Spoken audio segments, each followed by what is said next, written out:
쫓겨나는 이유가 된 이번 탄핵 찬성을 후회하느냐고 물었습니다. 여전히 후회하지 않습니다. 저는 어떤 일이 있어도 대한민국과 주권자 국민을 배신하지 않기로 약속했기 때문입니다. 끝까지 최선을 다할 겁니다. 여러분, 고맙습니다.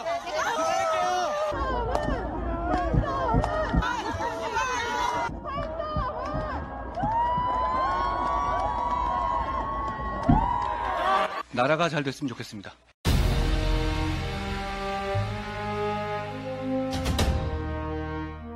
폭풍이 지나가기를 기다리는 일은 옳지 않다.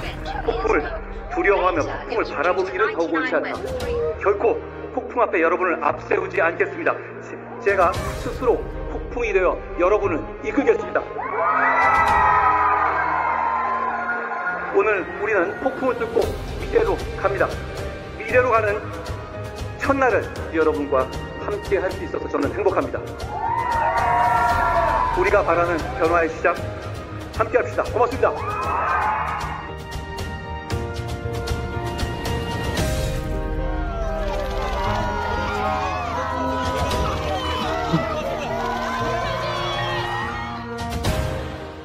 자유 헌정 질서를 지키기 위해 비상계엄을 선포합니다. 선포합니다. 지금 시기에 국민의힘 당대표는 할 수 있는 것도 없고 죽기 딱 좋은 위험한 자리라고들 합니다. 저는 용기 내어 헌신하기로 결심했으니 주저하지 않겠습니다. 당정 관계를 수평적으로 재정립하고 지금 하나에서 반드시 저희가 위헌적인 비상계엄을 막아낼 것입니다. 국민의힘 당대표직을 내려놓습니다. 어느 젊은 기자 한 분이 제가 당대표에서 쫓겨나는 이유가 된 이번 탄핵 찬성을 후회하느냐고 물었습니다. 여전히 후회하지 않습니다. 저는 어떤 일이 있어도 대한민국과 주권자 국민을 배신하지 않기로 약속했기 때문입니다. 끝까지 최선을 다할 겁니다. 여러분, 고맙습니다.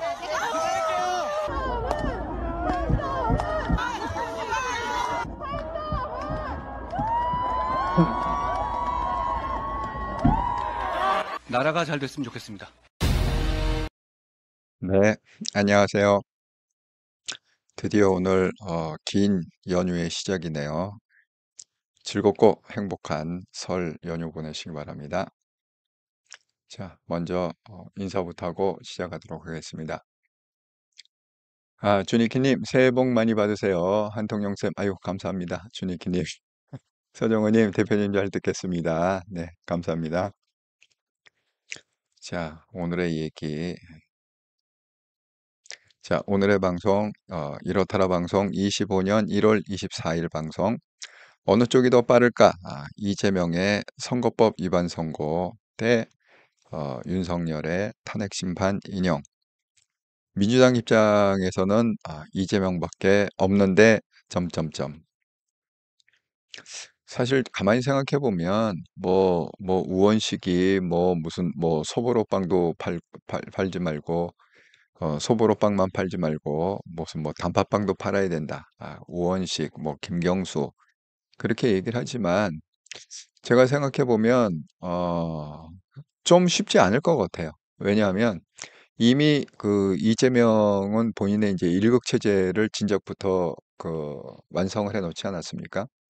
그러니까 그 제2의 후보들을 갖다 다 죽여놓은 상태이기 때문에 만약에 우리가 예상한 대로 4월이나 4, 5, 6 이럴 때 대선이 만약에 벌어진다. 그러면 여태까지 이재명 떠든 게 2년 넘게 이재명 이렇게 떠들었는데 갑자기 어떻게 그 하루아침에 새로운 후보가 그게 우원식이 됐건 김경수가 됐건 누가 됐건 간에 김부겸이 됐건 간에 어떻게 새로운 후보가 나와서 어떻게 길을 쓸 수가 있을까요? 그거 좀 쉽지 않으리라 이렇게 생각합니다. 그래서 그냥 민주당은 이재명으로 갈 수밖에 없다가 어떻게 보면 운명적인 좀 사실인 것 같습니다. 만약에 이걸 갖다가 뒤집는다, 그러면 민주당은 좀 대통령 당선, 민주당 후보가 대통령 당선되는 일이 확률이 굉장히 떨어지지 않을까 그런 생각이 좀 듭니다. 예, 문님 한동훈의 미션 드러날 겁니다. 네, 온리 한동훈. 저도 기대를 많이 하고 있습니다. 예, 오늘 또 몇 가지 한동훈에 관한 그런 기사들이 나서 제가 잠시 후 한통령 방송에서 설명을 좀 해드리도록 하겠습니다. 음, 그래서 이제 오늘은 이 문제에 대해서 좀 하나씩 얘기를 좀 해보려고 그렇게 생각 중에 있습니다. 자, 하루에 한 번 리마인드. 대한민국 정치의 세대 교체를 이룰 한동훈 대표로 결집합시다. 한동훈 대표를 적극 지지하는 개혁세력 우파 유튜브 채널이 있고, 한동훈 대표 죽이려는 수구세력 위장우파 유튜브 채널이 있고, 국힘 단계 논란을 통해 드러난 한동훈 대표 끌어내리는 세력이 있다. 구분해서 보시고 구분해서 지지하시라, 이렇게 말씀드립니다. 제가 미리 예고해 드린 대로 내일이 토요일이잖아요. 이제 연휴, 즐겁고 행복한 연휴 잘 이제 시작하시고요. 아이고, 예, 최봉선님, 예, 안녕하세요. 예, 반갑습니다. 예, 설 잘 보내시기 바랍니다. 제가 예고해 드린 대로 이제 내일 토요일 날 저녁 11시 15분에 그 종합적으로 분석을 좀 해드리겠다. 이렇게 말씀을 드렸는데, 아무리 생각해도 한동훈 대표는 신당 창당을 하는 게 답이다, 이렇게 생각이 듭니다. 헌신과 희생으로 시작된 변화, 다시 한번 한동훈 천막당 우리 함께해요. 그래서 지금 서명운동 하고 있는데 서명운동에 많이 동참해 주시면 감사하겠습니다. 그 커뮤니티에 보면 한동훈 신당 포스터가 있고 맨 위에 파란색으로 활성화되어 있는 거 클릭하시면 되고요. 지금 보고 계시는 영상의 아래쪽에 한통령 로고가 있는데 그 밑에 더보기란에 또 파랗게 첫째 줄에 이렇게 되어 있습니다. 클릭하시면 바로 들어갈 수가 있다. 예, 그리고 예, 오늘도 주니킴 님이 이렇게 올려놨습니다. 예, 메뉴에 고정 댓글로 되어 있죠. 예, 방송 보시면서 클릭하시면 되신다.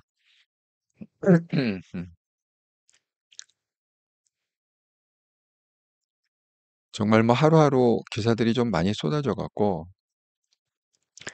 지금 어, 굉장히 좀 혼돈된 상황 아닙니까? 예, 한편으로는 탄핵, 뭐 한편으로는 뭐 여러 가지 뭐 이재명 관한 일들, 뭐 무슨 여러 가지 일들이 막 이렇게 겹쳐갖고 일어나고 있는데, 뭐 오늘의 이제 핵심을 얘기하자면 이런 거죠.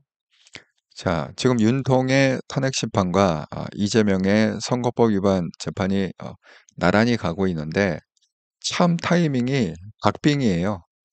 그러니까 어느 게 먼저 나느냐, 이게 참 우리 초유의 관심입니다.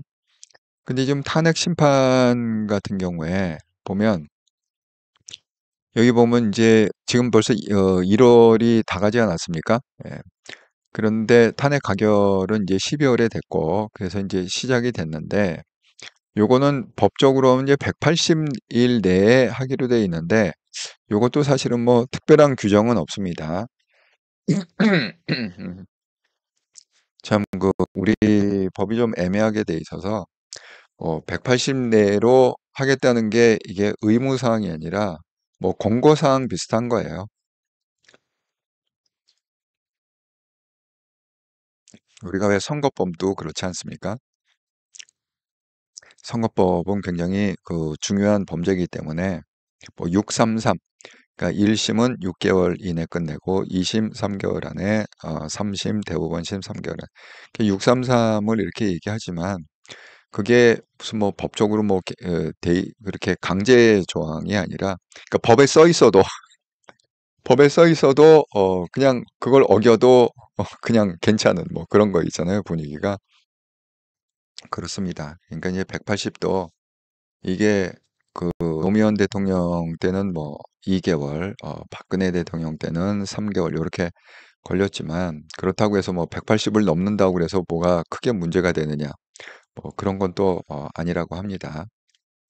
그래서 지금 그 가고 있는데 사람들이 그 예상하기에는 4월 18일 날 왜 헌법재판관 2명의 임기가 종료된다고 그랬잖아요.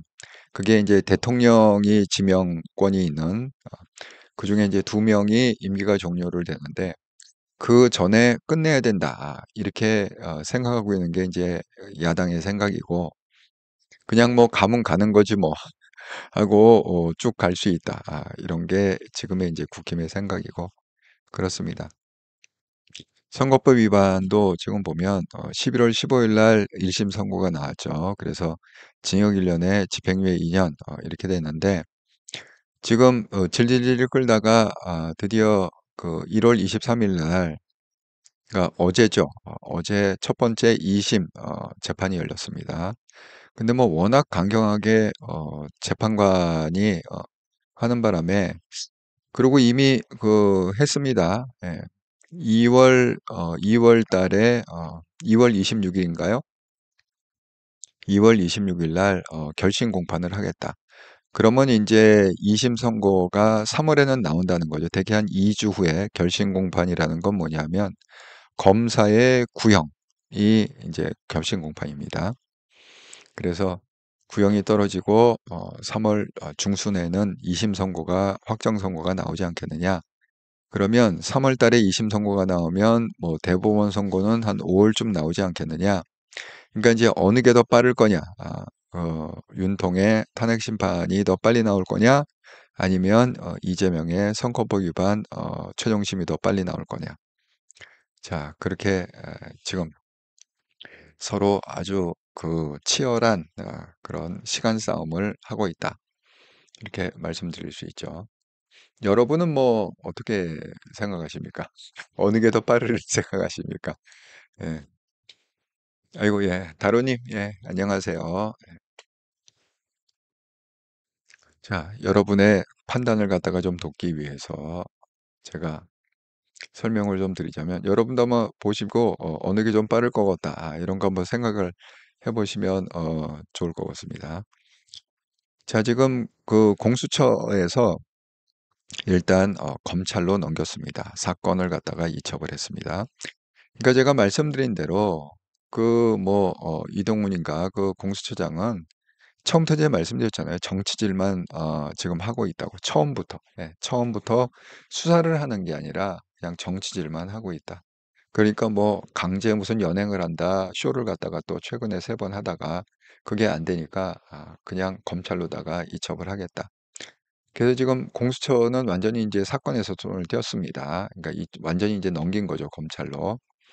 그래서 이제 검찰이 그걸 이제 받아서 본격적으로 윤통을 갖다 이제 수사하는 거, 내란죄에 관한 수사를 이제 검찰이 본격적으로 하게 되는 거죠.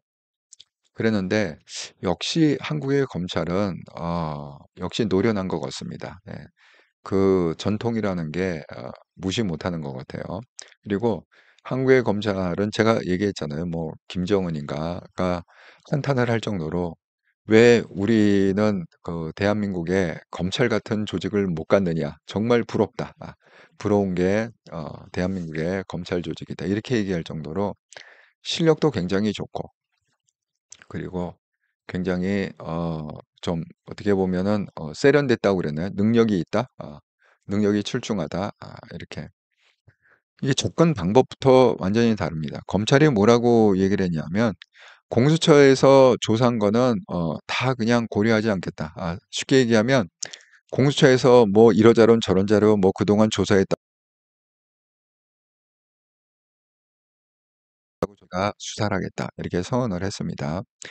그러니까 그 얘기는 뭐냐 하면 공수처는 없어져야 되는 게 맞는 거예요. 예. 공수처의 태생 자체가 문재인 정부 막판에 급조해서 검찰의 힘을 빼기 위해서 급조해서 조직된 그런 거고 그 태생 자체가 그 좌파적인 태생을 아주 짙게 갖고 있기 때문에 공수처는 어쨌든 정치질을 할 수밖에 없고 좌파적인 성향을 띨 수밖에 없다. 제가 항상 그러잖아요. 뿌리가 중요하다고. 그 뿌리를 갖다가 좌파의 뿌리를 깊게 받고 있기 때문에 그 어쩔 수가 없다. 그러니까 공수처는 없어지는 게 답이고 그리고 그 뭐야 공수처장 뭐 이동윤인가 그 사람은 구속 수사를 해야 된다 이렇게 생각합니다. 뭐 법률을 갖다가 그냥 수시로 밥 먹듯이 어기고 그냥 정치질을 갖다가 수시로 하고 여러분 그 얘기 들으셨나요?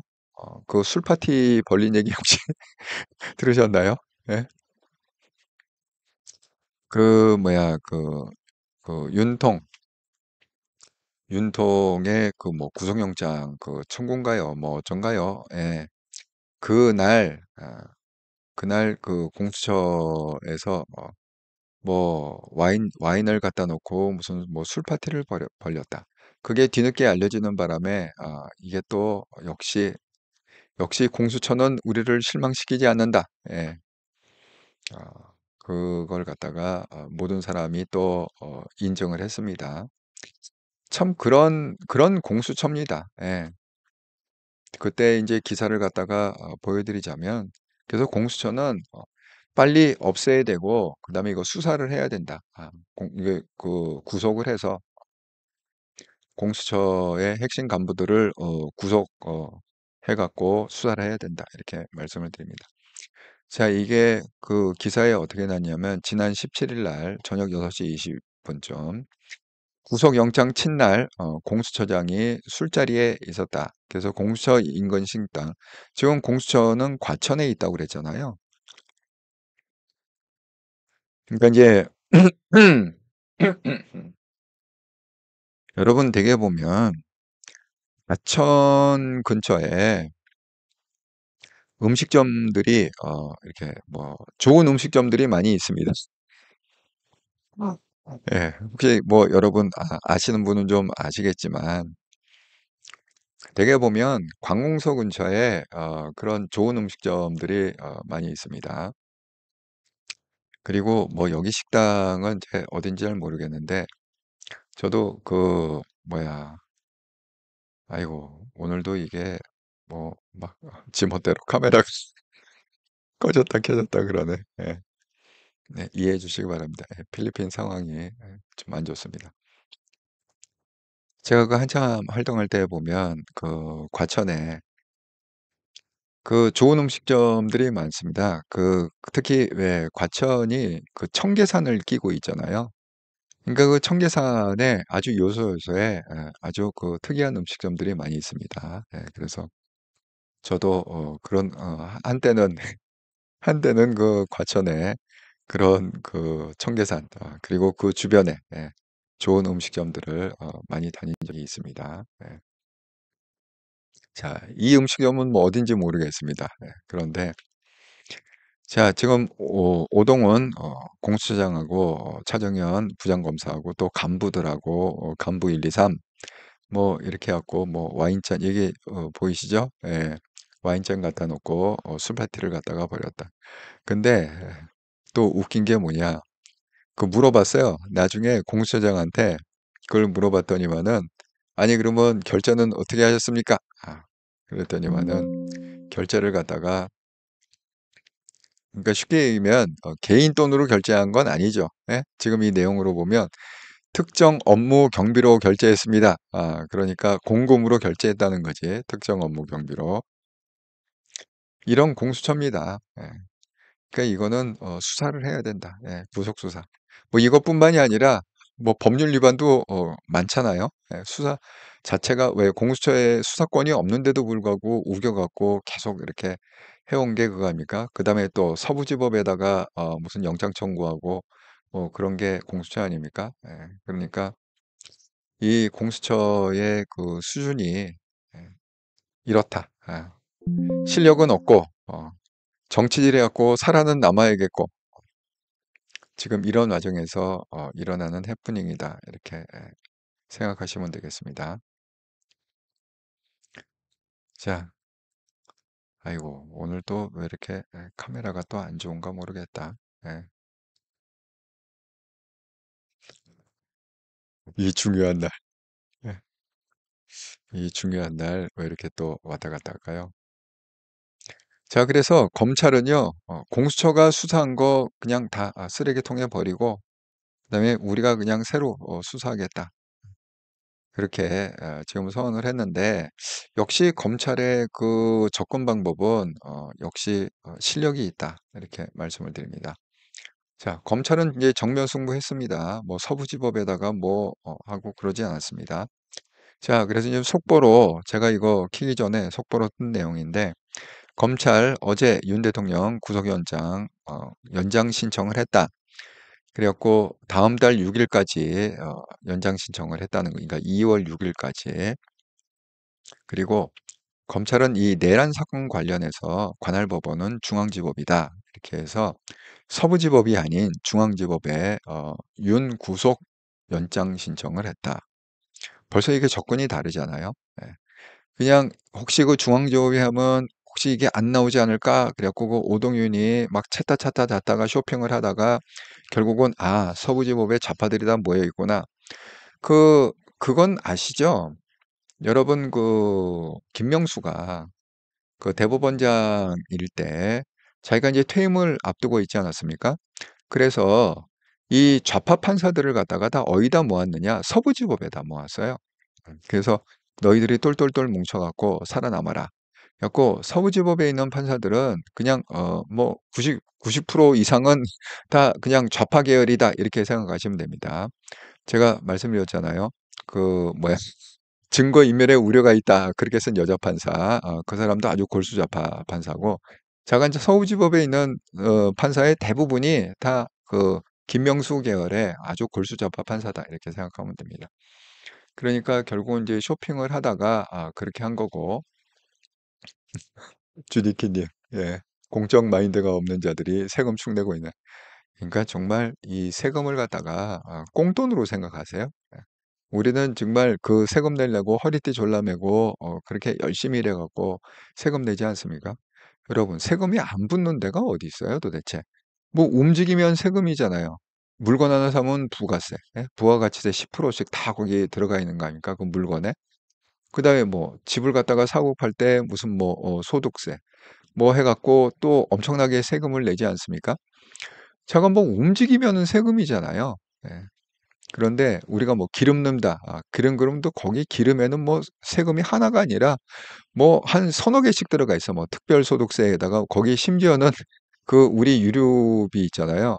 휘발유 디젤 값에다가 뭐 무슨 교육세도 들어가 있고요. 무슨 농어촌세도 들어가 있고요. 아니 기름값에 무슨 놈의 기름값하고 교육하고 무슨 상관이 있습니까? 기름하고 농어촌하고 무슨 상관이 있습니까? 제가 뭐 온갖 제가 움직이면 온갖 세금. 예. 차 하나 사면 또 특별소득세, 뭐 뭔세, 지방세, 예. 그런 돈을 갖다가 그냥 탈탈탈 끌어모아 갖고 기껏 하는 짓이 술 파티 벌리고 그러고 있는 거 아닙니까? 예. 정말 어이가 없습니다. 예. 이번에 그 홍준표 정말 미국 간 그 경비 내역 아주 샅샅이 까야 된다고 생각합니다. 퍼스트 클래스를 타고 갔는지 뭐였는지. 아니, 호텔에서 TV 볼 거면 무슨 놈의 비행기를 타고 미국까지 가요? 예? 한 일이 아무것도 없잖아. 미국 가서. 아니, 그냥 그 자기 집에서 TV 보면 안 됩니까? 미국 호텔에서 TV 보는 거하고 자기 집에서 TV 보는 거 다릅니까? 화면이 달라지나요? 정말 어처구니가 없습니다. 예. 정말 한국의 이런 수구 꼴통들의 이 정치인들 보면 바로 청소를 좀 해야 된다. 네, 싹 쓸어내야 된다. 자, 그래서 일단은 서부지법 아닌 중앙지법에다가 윤통 구속 연장 신청을 했다고 합니다. 그럼 이제 그게 나오면 2월 6일까지는 구속을 하고 수사할 수 있는 거죠. 자, 그리고 검찰이 이르면 이번 주말, 이제 이번 주말이라는 게 이제 내일이잖아요. 내일부터 토요일이니까 주말 아닙니까? 그래서 법원 결정이 그 연장을 할 거냐 안 할 거냐가 오늘 중으로 이르면 오늘 중으로 나온다. 늦어도 뭐 내일까지는 나온다. 그러면 이번 주말 뭐 토요일 일요일부터는 방문 조사가 가능하다. 이렇게 지금 스케줄이 돼 있습니다. 그러니까 검찰은 그 과정에 있어서도 이게 뭐 불법이다 뭐다 이렇게 시비 걸릴 그런 거를 갖다가 하지 않는 거죠. 예. 아니 기껏 나중에 판결로 가갖고 재판이 됐을 때 제가 얘기 말씀드렸잖아요. 공수처에서 하는 거는 아무리 뭘 해도 그거는 무죄 나올 확률이 많다고. 왜냐하면 판사들은 법에 입각해갖고 판결해야 되기 때문에 과정에 있어서 불법이다. 그러면 그걸 갖다가 유죄 판결을 내릴 수가 없습니다. 제가 말씀드렸죠. 간첩 사건이 이건 뭐 거의 99% 확실한 간첩인데도 불구하고 왜 최종심에 가서 무죄 판결이 나오느냐? 이 너무 서둘르다 보니까 과정에 있어서 뭐 증거를 불법으로 취입하거나 아니면 뭐 체포할 때 좀 불법으로 체포를 했거나 뭐 수사 과정에서 뭐 불법으로 좀 그 수사 과정이 있거나 그런 게 딴지가 걸려 갖고 결국은 법원에서 무죄 판결이 나오는 경우가 많이 있다. 특히 간첩 사건에 있어서. 그러니까 제가 말씀드린 대로 공수처식으로 그렇게 하면은 이거는 뭐 수사 하나마나 그냥 결론은 무죄다. 그렇기 때문에 검찰이 굉장히 실력 있고 어떤 전공법을 지금 쓰고 있다. 이렇게 말씀을 드립니다.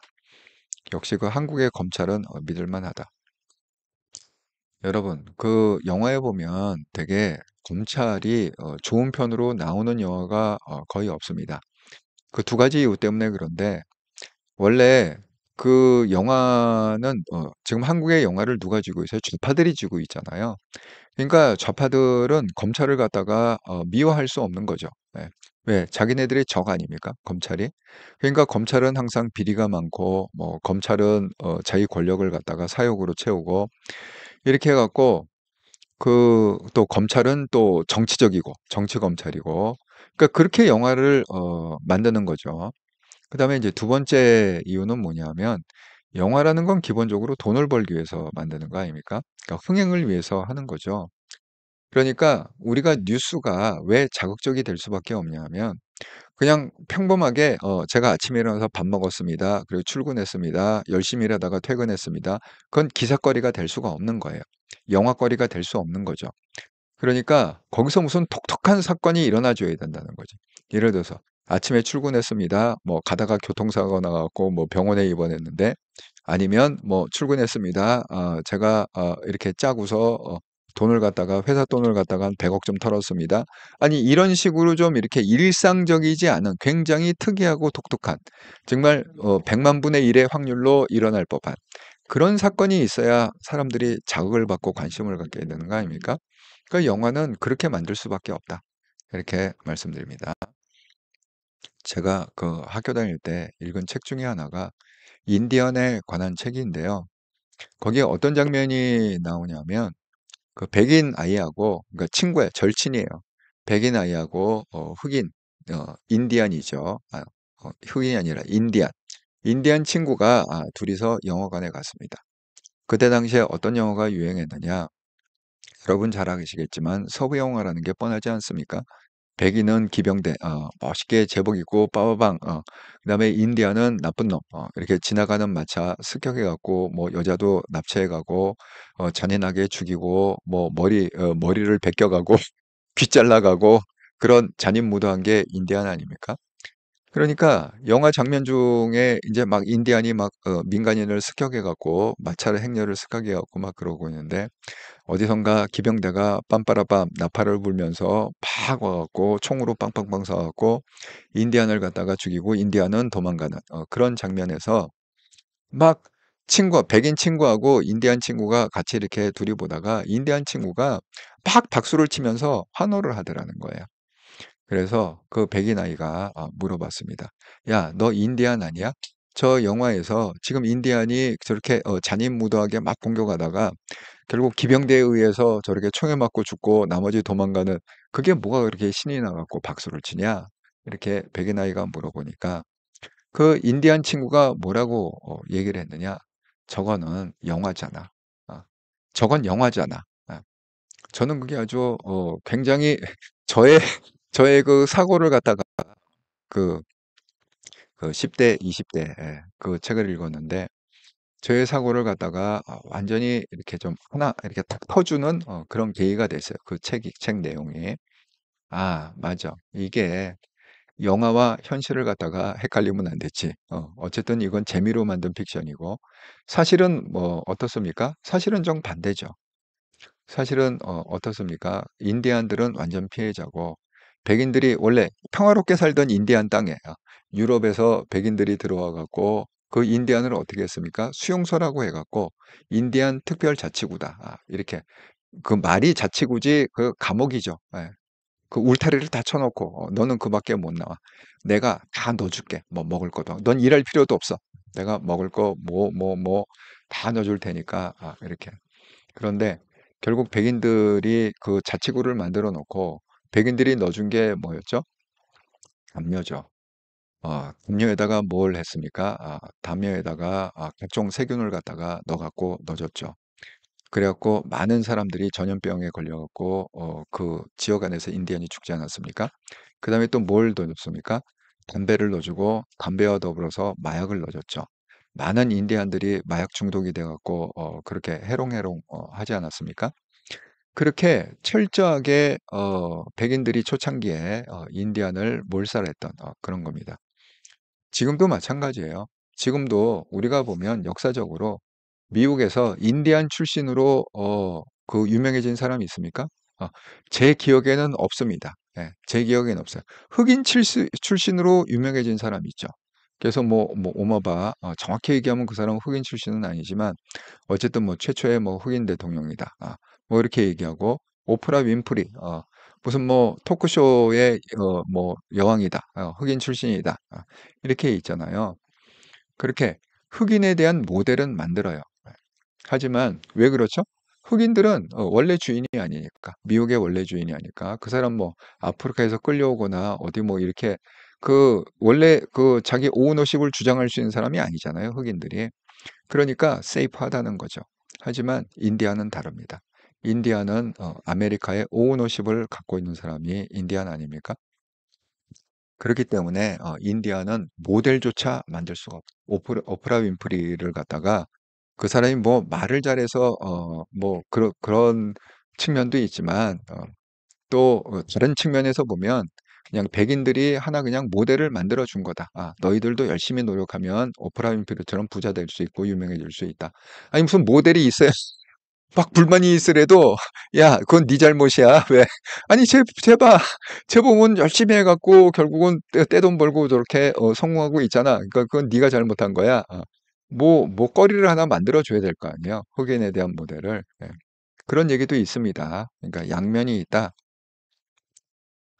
그렇게 말씀드립니다. 그러니까 검찰이 그렇게 우리가 영화에서 보듯이 물론 부패 검찰이 있을 수는 있죠. 우리가 뭐 완벽한 경찰, 세상에 완벽이 어디 있습니까? 하지만 이게 전체적으로 봤을 때 부패한 검찰보다는 오히려 정의를 위해서 정의 구현하고 그런 검찰이 훨씬 많다. 이렇게 말씀드립니다. 그래서 검찰은 지금 이거를 갖다가 제대로 수사하려고 노력을 갖다가 많이 하고 있다. 이렇게 보입니다. 자, 근데 최근에 그 이재명의 이제 지지율이 좀 떨어지지 않았습니까? 그래서 이 지지율 하락을 갖고 어떤 의원이 이제 민주당 의원이죠. 그 민주당 의원들이 이제 단톡방이 있을 거 아닙니까? 뭐 그 대화방에다가 이렇게 올렸다고 그래요. 지지율 하락세 관련 활발한 논의가 필요하고 미래 권력 심판하고 있는 것이다. 이렇게 약간 좀 그 이재명 갖고 과연 우리가 되겠느냐. 좀 이재명이 나오더라도 뭔가 좀 스탠스를 좀 바꿔야 될 거 아니냐. 이런 뉘앙스로 지금 한 거 아닙니까? 자, 그랬더니 그 호위 무사 중에 최민희가 있죠. 자, 최민희가 뭐라고 그랬느냐? 무슨 의미인가? 천재의 언어는 해설이 필요하다.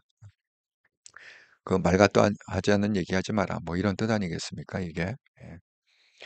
그래서 지금 뭐 대부분의 사람들이 뭐 이재명이 뭐 사법 리스크가 있건 없건 간에 어쨌든 그 후보로는 이재명이 나올 거다. 이렇게 그 다들 생각하고 뭐 저도 그렇게 생각합니다. 예. 오히려 지금 상황에서는 이재명이 안 나오면 민주당 후보가 좀 되기가 어렵지 않나 이런 생각도 합니다. 그래서 이재명이 어쨌든 민주당 입장에서는 나와야 된다. 그리고 다른 옵션이 그렇게 특별히 없다. 무슨 뭐 우원식이요? 우원식 나올까요? 말도 안 되는 얘기입니다. 그거는. 예. 김경수요? 이재명을 지키고 김경수가 나온. 물론 김경수가 국힘의 후보로는 나올 수 있죠. 예. 그 뭐 윤석열 픽업하듯이 김경수를 픽업해갖고 그렇게는 나올 수 있지만 김경수 자체가 민주당 후보로 나온다?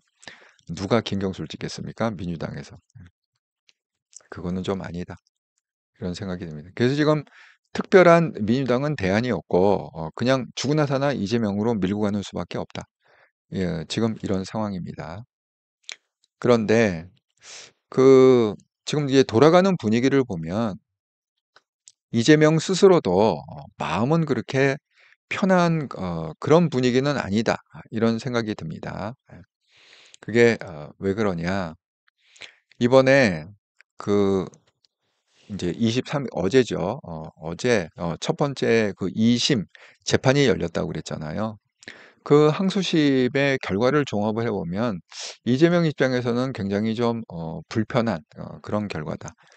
자, 여기 보면은 그 재판부가 이걸 주도하고 있는 게 그 판사님이 그 여성분이라고 그랬잖아요. 그래서 심리집중 의지보인 법이다. 그래갖고 어제 그 이재명 선고판 2심 첫 공판이 있었는데 이재명 측에서 요구한 걸 갖다가 다 그냥 잘라버렸어요. 이재명 측에서는 항소심 증인을 갖다가 13명이 필요합니다. 13명 신청합니다. 그랬더니 아니 필요의 증인은 그냥 한 명만 신청해라. 13명을 딱 칼로다가 딱 무자르시 잘라갖고 한 명만 받아주겠다. 자, 그 다음에 국토부 등 10곳에 서류 제출 신청을 하겠다. 그러니까 재판 지연 우려가 있으니까 두 곳만 10곳이 뭔 얘기야? 두 곳만 해라. 심지어는 그 증인 신청 중에 이런 증인도 신청했습니다. 이재명 측에서 언어학자를 불러서 발언 의도를 분석할 필요가 있다. 언어학자. 정말 어이가 없지 않습니까? 예. 근데 그것도 잘라버렸다.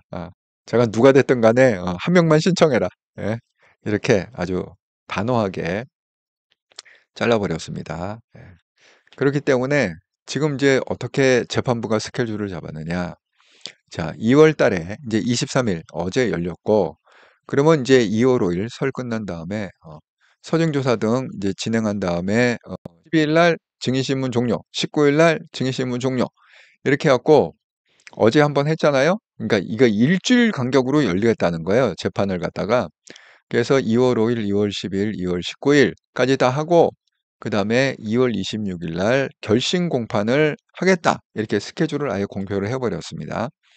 이 결심 공판이라는 의미는 크게 두 가지인데 하나는 뭐냐 하면 최종적으로 그러니까 이게 마지막 심리죠. 이게 재판 바로 직전에 마지막 심리가 결심 공판인데 그때 하는 일이 뭐냐 최종적으로 검찰에서 구형을 때려요.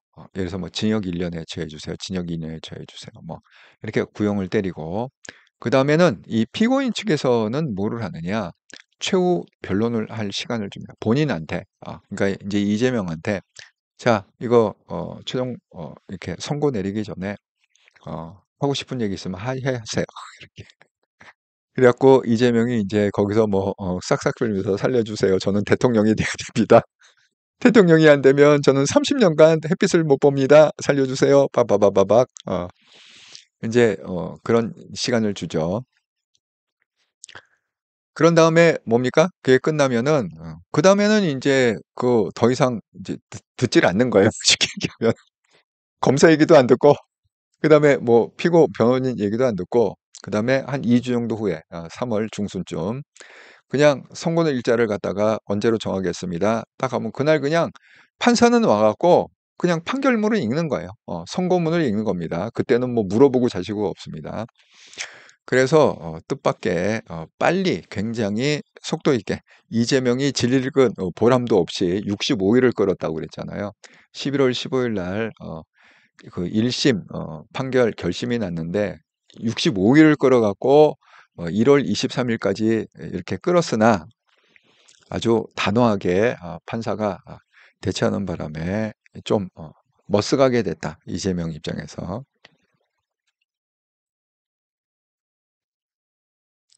정말 요즘 그 여성분들이 무섭습니다. 예. 아주 단호한. 음.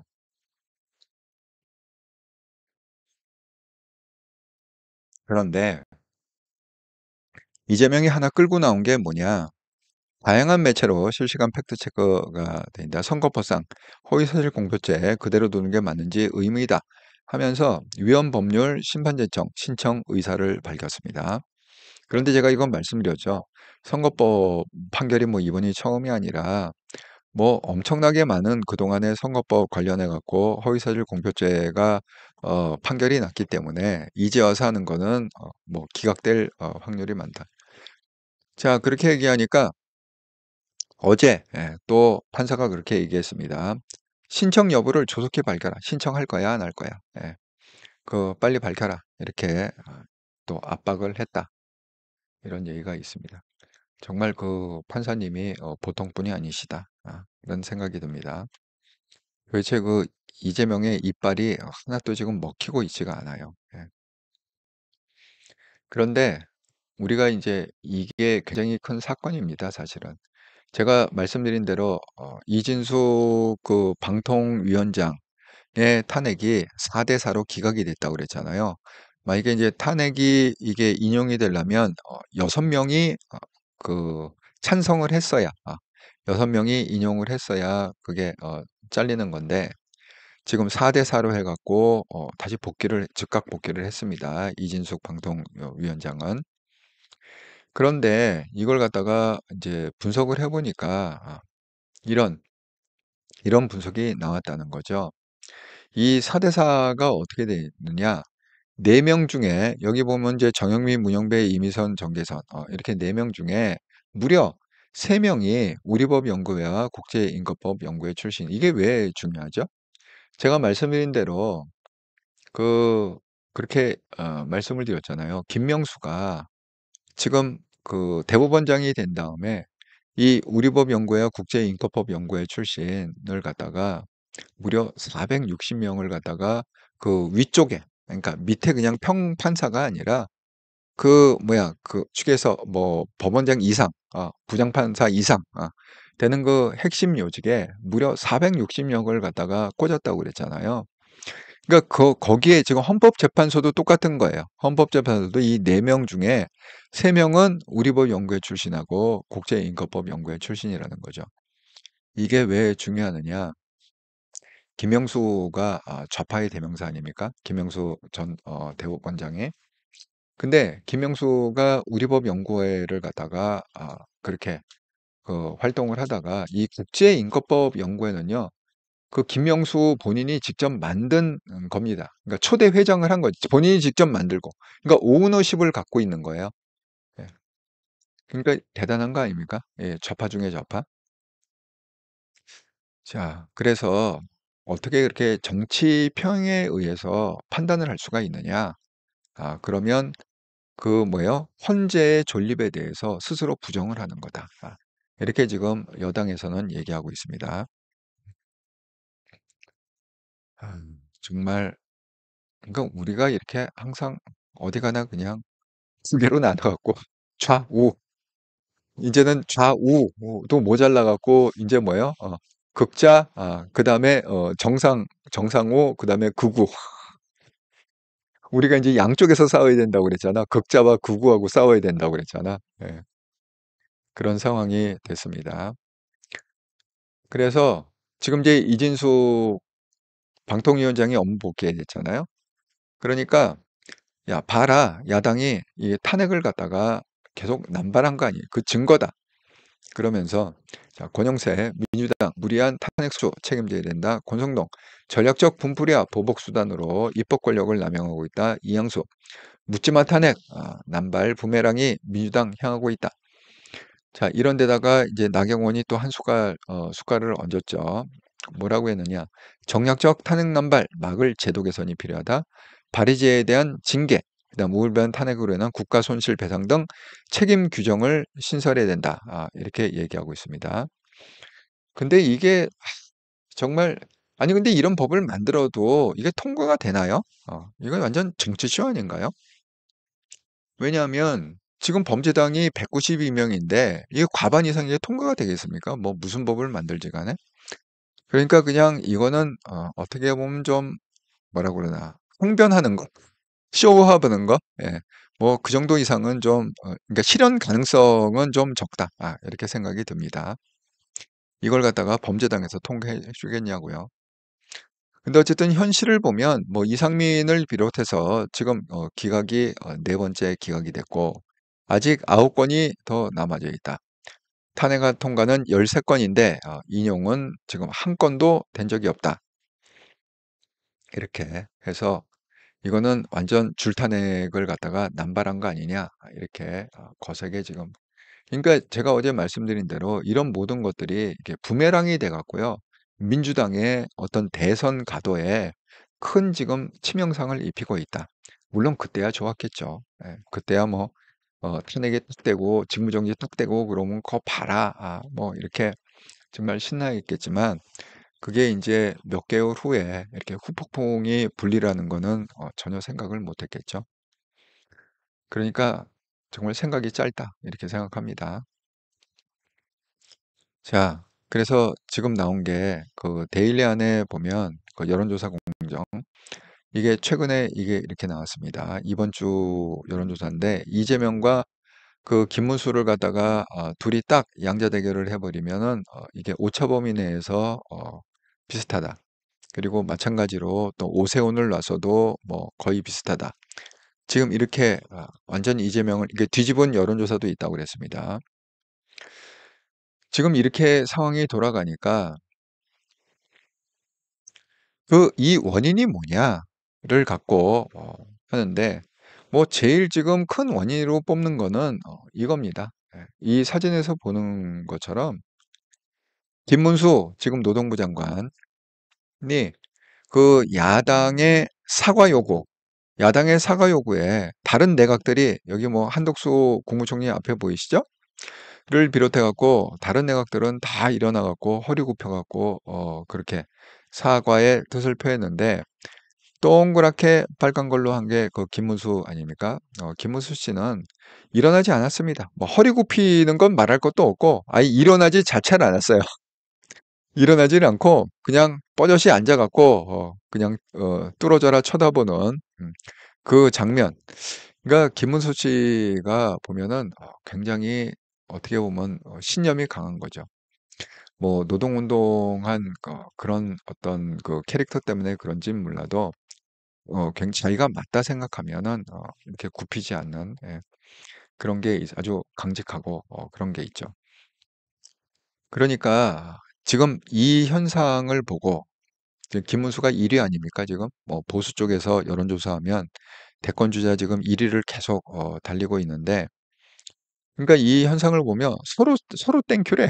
정말 누구 말을 믿어야 될지 모르겠어. 예. 이게 무슨 얘기냐? 민주당에서도 아이고 김문수가 대선 후보로 결정되면 우려선 좋아요 땡큐죠. 예. 이재명 김문수의 여야가 서로 땡큐라는 거야. 예. 민주당도 김문수 나오면 우린 땡큐다. 그러면 이재명이 된다. 이렇게 확신을 하고 있는 거고 또 국힘도 마찬가지야. 국힘도 아니 이재명 나오면 땡큐죠. 예? 그래서 반이재명 정서가 상당히 지금 널리 퍼져 있는데 만약에 이재명 후보가 안 되면 오히려 싸우기가 힘들다. 그러니까 이재명이 우리는 제일 쉬운 상태다. 이재명아 나와라. 우린 땡큐다. 이렇게 예, 서로 땡큐래요. 정말 어디가 땡큐입니까? 김문수가 나오면 땡큐인가요? 제가 볼 때는 이건 맞는 것 같아요. 예, 김문수가 나오면 민주당 입장에서는 땡큐다. 예. 이렇게 김문수가 뭐 확장성이 없잖아요. 중도가 김문수를 찍습니까? 안 찍을 것 같아요. 지금 극우들의 어떤 그 지지 때문에 김문수가 일을 하고 있는 것 같은데 어쨌든 대선이 되려면 50% 이상 받아야 대통령이 된다 이렇게 생각하셔야 되거든요. 그런데 뭐 극우라는 게 몇 프로가 있겠습니까? 중도가 김문수를 찍을까요? 안 찍을 것 같습니다.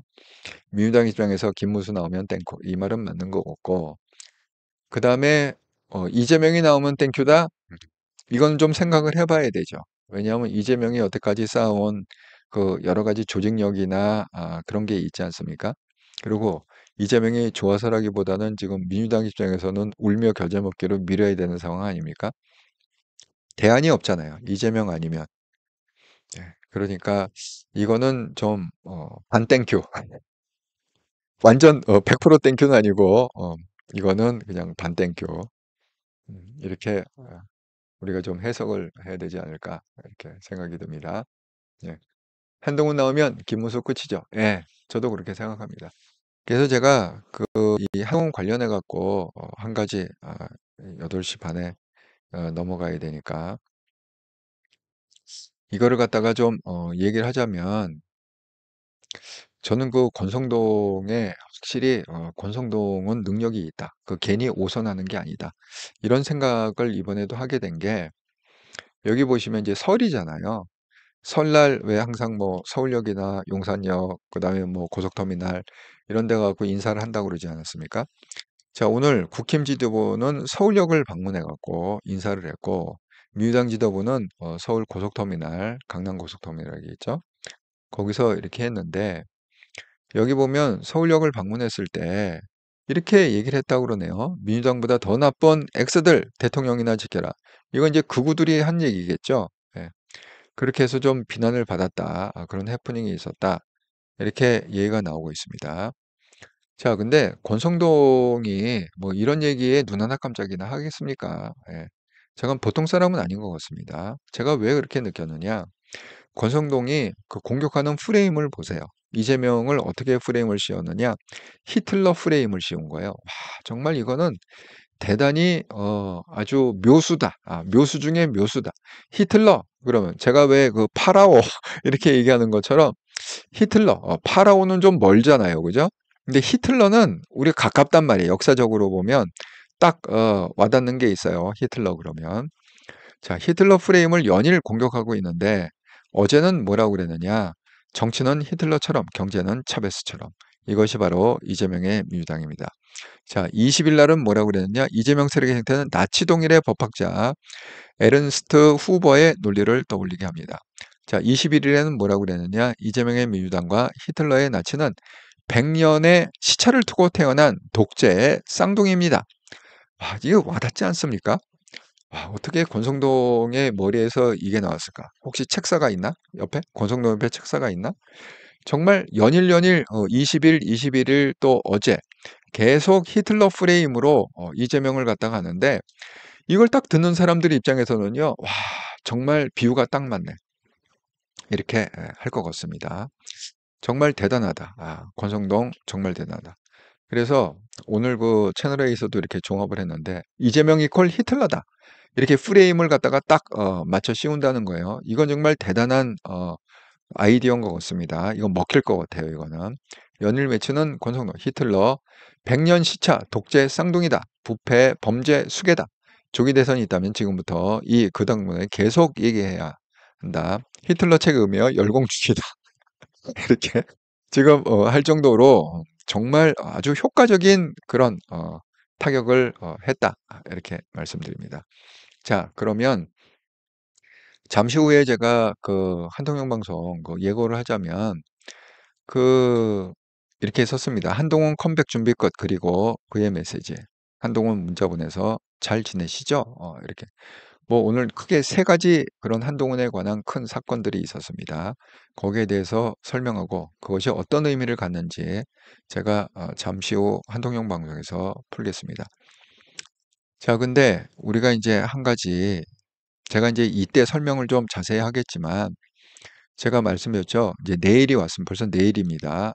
토요일 날 그 11시 15분 방송으로 저녁에 설 특집 중요 여론조사 종합 분석 한동훈 지지율 급락 이유가 뭐냐?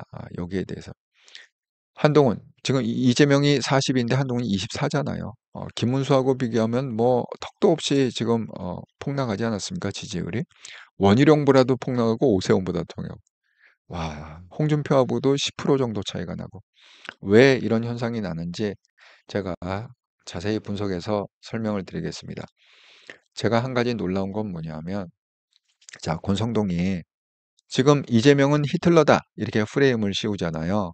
그러면 만약에 한동훈이 신당을 갖다가 만든다 그러면 권성동은 어떤 프레임을 씌울까요?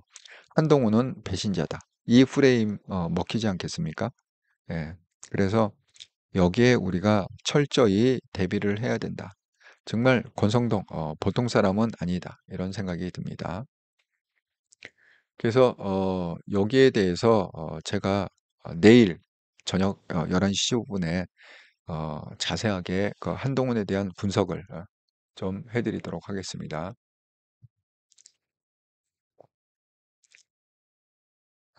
정말 한동훈 대표가 대통령이 돼야 될 텐데 예. 대통령이 되는 길은 아니, 권성동 같은 저런 똑똑한 머리에 있는 사람이 저 어떻게 찾아내는지 정말 기발하게 찾아낸 것 같아요. 이재명은 히틀러다. 예. 그런데 그런 사람이 한동훈한테 무슨 대선 후보 자리를 내주겠습니까? 예. 오히려 싸우려고 그러지 않을까요? 한동훈을 죽이려고 그러지 않을까요? 저 똑똑한 머리로. 한동훈은 배신자다. 이렇게 프레임을 걸어갖고.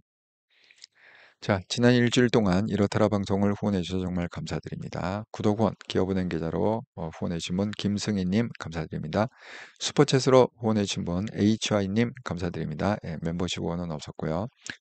이번 주는 특별히 HY님께서 슈퍼챗으로 5만 원 이렇게 큰 금액을 후원해 주셔서 감사의 마음을 일주일 동안 전합니다. 자, 구독자 여러분과 함께 만들어간 채널 이렇더라 채널. 예. 지금 여러분 지금 한 70분 정도 보고 계시는데 보실 때 구독, 좋아요, 알람을 꼭 한 번씩 눌러주시면 정말 감사하겠습니다. 예. 좋아요를 1000개쯤 누르면 영상이 굉장히 빨리 퍼진대요. 그리고 구독을 꼭 눌러주시기 바랍니다. 그래서 대선 국면에서 한동훈 대표를 조금이라도 좀 이 많은 구독자를 갖고 백업할 수 있도록 도와주시면 감사하겠습니다. 예. 주니키님, 한동훈 빼고는 정치권의 인물이라고 부를 리가 없네요. 예, 저도 그렇게 생각합니다. 열정님, 오늘 어벤져스 신지어 국힘 내에서 지지고 볶아야 한다고. 예, 이분은 스탠스가 항상 그렇더라고요. 국힘을 뭐 접수를 해야 된다. 국힘 안에서 뭘 해야 된다. 이렇게 항상 얘기하는 것 같습니다. 예, 주니키님, 5분 후에 한동훈 방송에 또 뵙겠습니다. 예, 나가기 전에 구독, 좋아요, 알림 잊지 마세요. 아이고, 감사합니다. 이렇게 또 리마인드 해주셔서. 예, 서정호님, 히틀러 맞네요. 최명희, 예, 열병님, 예, 권성동, 이재명 중앙대 법대 동문인데 짜고 치는 고수톱 아닐까 의심이 되겠네. 아, 맞아. 중앙대 같이 나왔다 하네요. 권성동하고 이재명이. 예, 소개팅도 해줬다고 하네요. 예, 그렇습니다. 예, 열정님, 유승민, 한동훈 묶어서 배신자로 예. 아마 한동훈을 공격하는 그거는 제일 효과적인 거는 한동훈은 배신자다. 이 프레임이 아닐까. 제가 자세한 내용은 내일 저녁 11시 15분에 설 특집 방송에서 자세히 설명을 드리도록 하겠습니다. 자, 여러분 이렇게 또 1시간 되는 방송에 함께 참여해서 감사드립니다. 저는 5분 후에 한통용 방송에서 다시 반갑게 뵙도록 하겠습니다. 멀리 가지 마시고 바로 뵙겠습니다. 감사합니다.